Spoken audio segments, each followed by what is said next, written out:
নমস্কার বন্ধুরা, মেলিশাস blog specially আপনাদেরকে স্বাগত জানাই।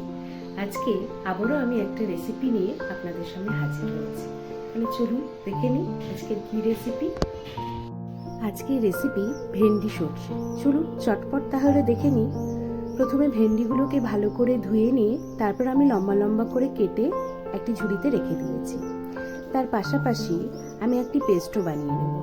কিছুটা কালো সর্ষে দিলাম, তার ভেতরে গোটা কয়েক কাঁচা লঙ্কা, আপনারা যেমন ঝাল খাবেন আপনারা তেমন লঙ্কা ব্যবহার এখানে করবেন। তার সাথে 1 চামচ নুন দিয়ে আমি একটি স্মুথ পেস্ট বানিয়ে নেব। তার পাশাপাশি একটি কড়াইয়ে কিছুটা তেল দিয়ে কালো জিরে এবং শুকনো লঙ্কাকে ফোড়ন দিয়ে আমি একটু ভালো করে ভেজে নিয়েছি। শুকনো লঙ্কা এবং কালো জিরে ভাজা হয়ে এলে তার মধ্যে কেটে রাখা পেঁয়াজ কুচিগুলোকে দিয়ে এবার আমি পেঁয়াজ কুচিগুলোকে একটু ব্রাউন করে ভেজে নেব। আপনারা চাইলে পেঁয়াজ কুচি নাও দিতে পারেন। তার সাথে একটু লবণও দিচ্ছি যাতে পেঁয়াজটা তাড়াতাড়ি নরম হয়ে আসে। খুব সামান্য পরিমাণ লবণ আমি এখানে ব্যবহার করেছি। তারপরে কেটে রাখা ভেন্ডির টুকরোগুলিকে দিয়ে আমি ওই পেঁয়াজের সাথেই ভেজে নেব। আমি এখানে কোনো ঢাকা ব্যবহার করছি না, কেননা ঢাকা ব্যবহার করলে ভেন্ডিটা ল্যালপেলে ভাবটা যায় না। আমি সামান্য পরিমাণ হলুদ অ্যাড করলাম। এবার হালকা করে এটা আমি মিডিয়াম টু লো ফ্লেমে কিছুক্ষণ ভেজে নিলাম।